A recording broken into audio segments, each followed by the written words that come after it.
Moving on now to Sudan, where the Paramilitary Rapid Support Forces, or the RSF, appear to have taken control of El-Fasher, a key city which had been the final stronghold for the Sudanese Army in the Western Darfur region.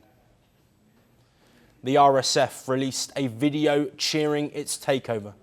On Sunday, the RSF first announced the seizure of the army headquarters within the besieged city.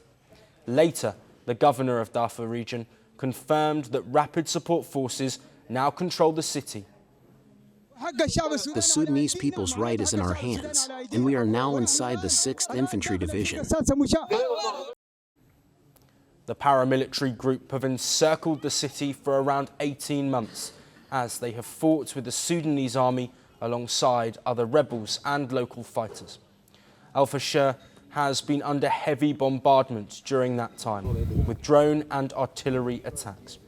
Meanwhile, the siege has led to starvation and suffering in the city, with 250,000 people still under fire.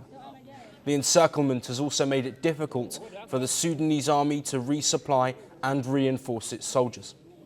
The civil war in Sudan has been raging since April of 2023.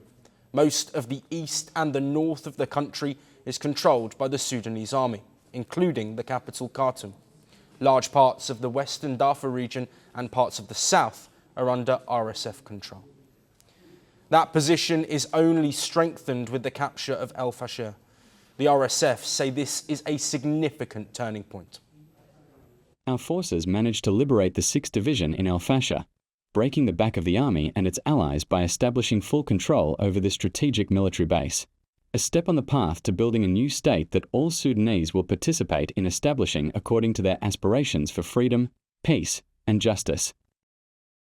And with intensified fighting in the city, local medical staff say that dozens were killed on Sunday. The UN has called for an immediate ceasefire in Sudan, while warning of a terrifying situation in El-Fasher. The civil war in Sudan has created one of the world's worst humanitarian crises, with around 12 million people displaced, according to the UN. Tens of thousands of civilian casualties have been reported in the country, while accusations of murder, rape and other war crimes have been tabled against the RSF and, in some instances, against the Sudanese army. But what comes next in this devastating conflict? The door has been opened to potential peace. This latest flashpoint comes in the wake of Sudan's de facto leader, Army General Abdel Fattah al-Burhan, agreeing to peace talks. It comes after months of refusal, with al-Burhan previously saying only defeat of the RSF will end the civil war. International condemnation over the fighting and humanitarian situation has also been growing. Earlier today, UN Secretary-General Antonio Guterres said that outside interference is undermining the prospect of peace. Guterres called for a halt to the supply of weapons to the Sudanese army and RSF.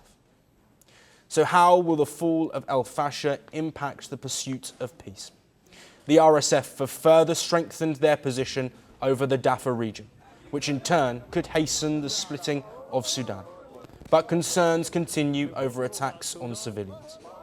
Thousands of children in El-Fasher face immediate death, according to the UN, who have pleaded for the safe passage of civilians out of the city. Much uncertainty remains, and we will keep you updated on all of the developments in Sudan as they happen. Want the facts? The latest developments? News that gets straight to the point. Well, we've got all three just for you. This is Firstpost Live, a brand new show, your window into what really matters. Don't miss it.